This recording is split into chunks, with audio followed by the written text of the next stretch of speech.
au cœur de l'éducation est quelque chose de l'ordre de l'étrangeté même. Une sorte d'étrangeté qui à la fois nous attire, nous fascine, et peut-être aussi nous fait peur, qui est donc le propre aussi d'un certain sentiment lié au sacré. Et j'ai envie de dire un poème par rapport à ça, peut-être pour me faire mieux comprendre. C'est un poème que j'ai écrit il y a longtemps, c'était en 1979. Heureux l'écolier qui s'endort sur sa plume, comme un oiseau dans ses îles. Dans son pupitre, une forêt gronde. L'instant pour lui est le reflet d'un pont. Son visage, tout à coup, nous enroule et nous sonde.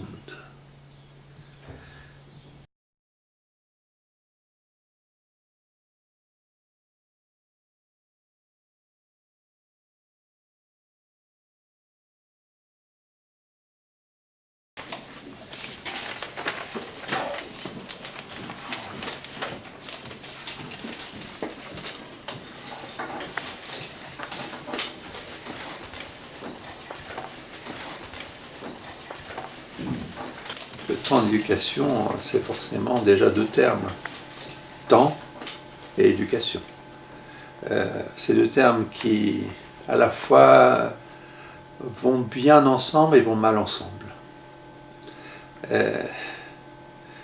Parce que quand on pense à temps, on pense immédiatement à quelque chose qui se déroule, qui a une tendance à se dérouler suivant un schéma un peu linéaire, on pourrait dire. En tout cas, c'est une première acception relativement habituelle. Et puis quand on pense à l'éducation, on pense à quelque chose qui se transforme. L'éducation vient étymologiquement de l'idée de se nourrir. Se nourrir. Alors, d'une part, ça c'est peut-être l'acception étymologique la plus ancienne. Mais il y a aussi une autre acception qui est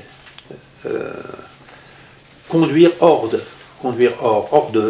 peut-être hors des chemins battus, hors de ce qui est habituel. Et donc si on reprend ces deux acceptions, et moi je les reprends bien volontiers pour moi-même,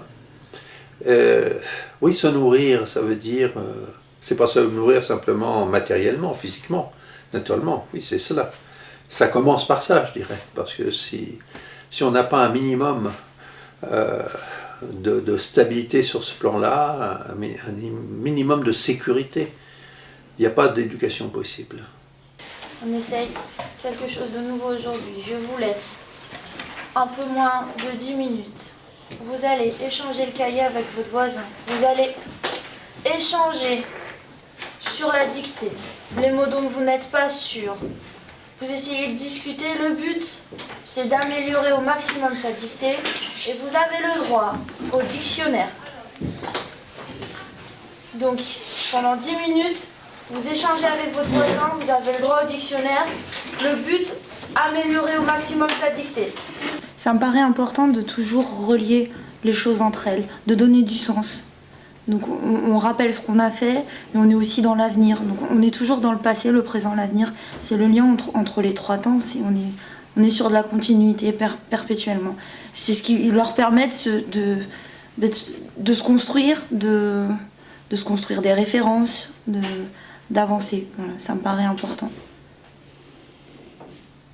Toujours rappeler ce qu'on a fait la semaine dernière, établir des liens entre les matières, rappeler ou dire ce qu'ils vont faire l'année prochaine aussi. C'est aussi les rassurer, leur montrer que voilà, il y a un lien entre tout et qu'on prépare l'avenir, mais on utilise aussi ce qu'on a fait par le passé. Voilà, c'est vraiment pour qu'il y ait du sens, apporter du sens à tout ce qu'on fait en classe. Se nourrir, c'est se nourrir intellectuellement, notamment.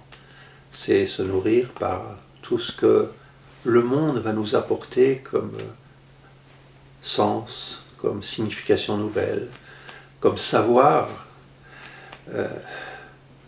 avec le maximum d'ampleur, je dirais. Et puis, se nourrir, c'est pas simplement engranger en quelque sorte une sorte de capital intellectuel, c'est aussi devenir par une reconnaissance d'un monde spirituel, un travail intérieur qui fait que par l'intermédiaire d'autrui, mais aussi et essentiellement par son propre fonctionnement interne, on va découvrir quelque chose d'autre en nous.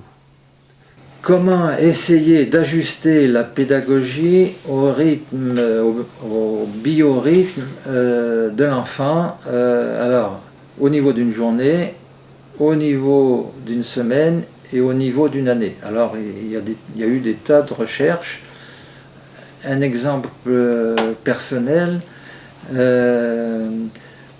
donc je suis franco-québécois et j'ai 2 enfants, et à un moment donné, ils ont été élevés principalement au Québec, donc dans les lycées français, donc il y avait le même taux horaire, mais distribué différemment sur la journée et sur la semaine.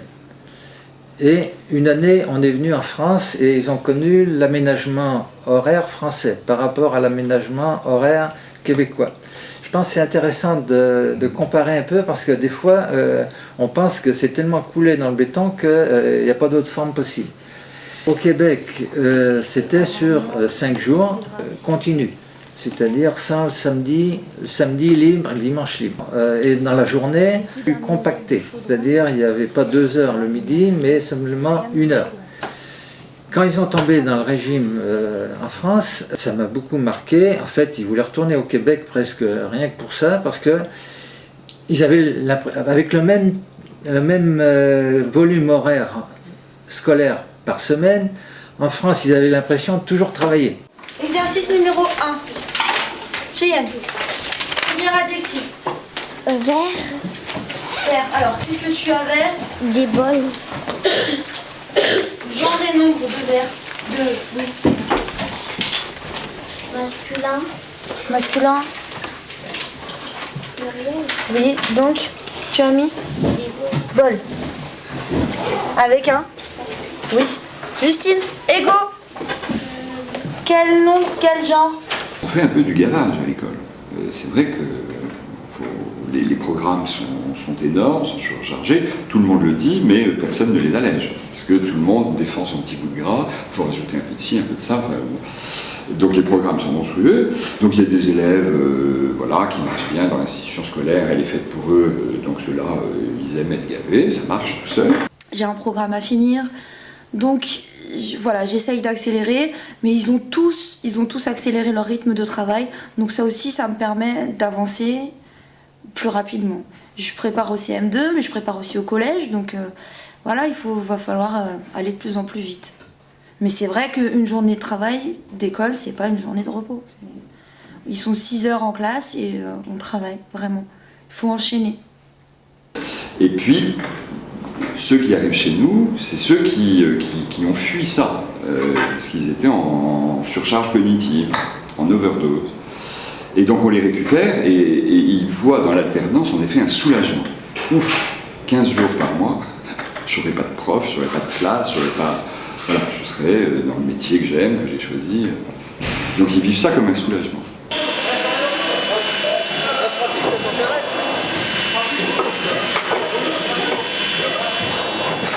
Alors ces pièces en fait on les fabrique pour le BTS parce qu'on a un projet à faire, c'est un suivi de production et donc on fait à peu près 50 pièces pour ensuite les peser et faire nous-mêmes la carte de contrôle de ces pièces. On a une suivi de production de 12 heures donc on est à 3 sur ce projet et on se relaie toutes les 6 heures avec 2 personnes à chaque fois. J'ai une classe, je les ai toujours le matin à l'ouverture à 8h30. Je n'ai jamais l'effectif complet dans la première demi-heure.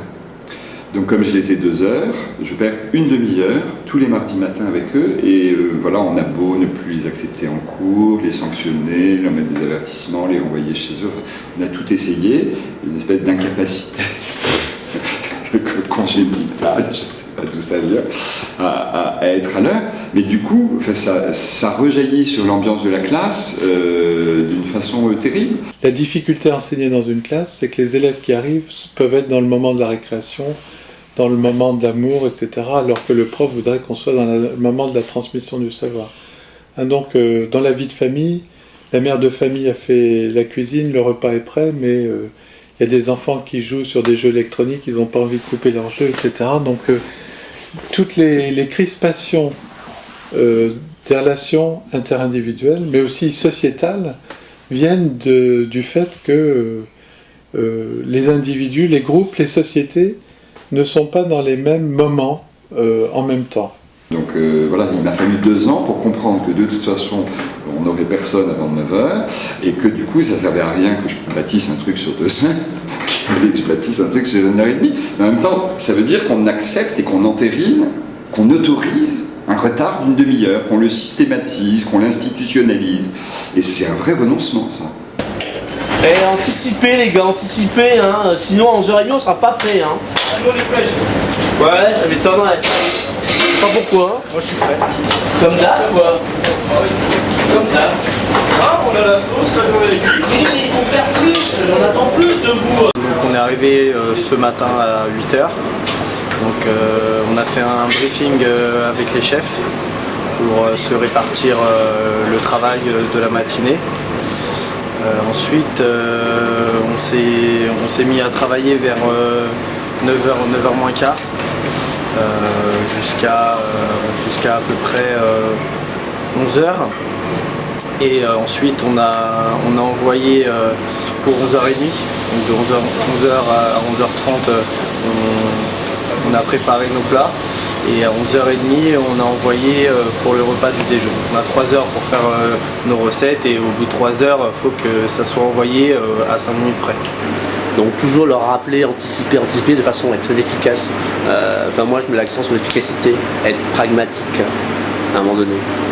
Parce que nous on a des impératifs de temps, les gens viennent manger à une certaine heure, donc il faut qu'on soit prêt à temps.